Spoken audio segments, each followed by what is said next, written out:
Everyone, आज हम जानने वाले हैं एक ऐसी फैसिनेटिंग लेगेसी की स्टोरी के बारे में जिसका नाम है प्रिंसली प्रिवी पर्स। अब ये प्रिंसली प्रिवी पर्स किस प्रकार से वर्क करता है, क्या होता है, इसी को तो आज की इस वीडियो में हम आसान भाषा में समझ शुरुआत करते हैं।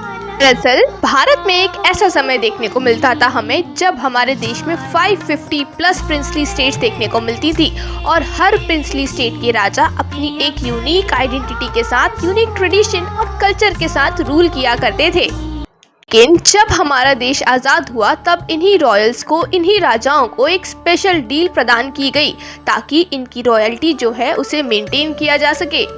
बोला गया कि आप अपनी सोवेनिटी को छोड़ के एक फाइनेंशियल पैकेज का हिस्सा बन जाइए। दरअसल 1947 के पहले हमारे देश में बहुत सारे अलग अलग प्रिंसली स्टेट्स होते थे, 550 प्रिंसली स्टेट्स, और इन सभी प्रिंसली स्टेट्स के अलग अलग झंडे, अलग अलग फ्लैग्स भी हमें देखने को मिलते थे। लेकिन सन 1947 के बाद सरदार वल्लभ भाई पटेल और उनके साथियों ने ये बात ठान ली थी कि हम देश भर के राजाओं को एक साथ मिलाकर रहेंगे, उन सभी को यूनाइट करके रहेंगे। लेकिन ये काम जितना आसान दिखता है उतना आसान है नहीं।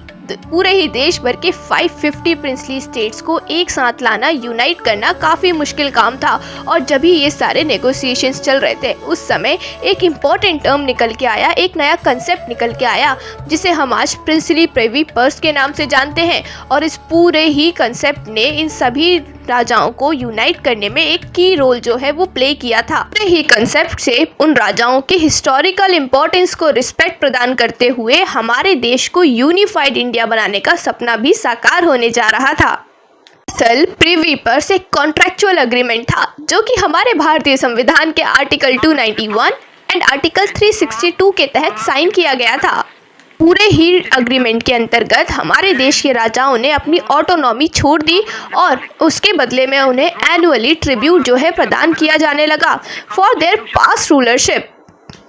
जैसे जैसे वक्त बीता इस पूरे ही प्रिवी पर्स के अगेंस्ट में यहाँ पे कई सारे विवाद होने लगे। लोगों को ऐसा लगने लगा कि ये जो एक्स्ट्रा प्रिविलेज प्रिंसली स्टेट्स के राजाओं को प्रदान किया जा रहा है ये हमारे देश की कॉन्स्टिट्यूशनल वैल्यूज के खिलाफ है। वक्त 1971 का, उस समय 24th कॉन्स्टिट्यूशनल अमेंडमेंट के द्वारा हमारी प्रधानमंत्री इंदिरा गांधी जी ने इस पूरे ही प्रिवी पर्स को हमारे संविधान से हटा के रख दिया। ये डिसीजन लेने के पीछे उनका आर्ग्यूमेंट कुछ इस प्रकार का था। उन्होंने कहा कि हमारी सोसाइटी एक इगैलिटेरियन सोसाइटी है और ऐसी सोसाइटी में किसी भी समाज को, किसी भी ग्रुप ऑफ पीपल को ये एक्स्ट्रा प्रिविलेज देना एक सही बात नहीं है। हमारी प्रधानमंत्री इंदिरा गांधी जी के इस पूरे ही मूव ने एक इम्पॉर्टेंट मैसेज प्रदान किया। वो मैसेज ये था कि हमारे देश के हर नागरिक, हर सिटीजन को ये अधिकार है कि वो हमारे लॉ के सामने, हमारे संविधान के सामने इक्वल स्टैंड करें। कोई भी नागरिक बड़ा या छोटा नहीं है। तो दोस्तों, ये कहानी हमें हमेशा ये याद दिलाती है कि किस प्रकार से पास्ट और प्रेजेंट का बैलेंस करना कितना मुश्किल हो जाता है। धन्यवाद दोस्तों, इस छोटी सी जर्नी में हमारे साथ जुड़ने के लिए और प्रिवी पर्स को काफ़ी आसान शब्दों में समझने के लिए।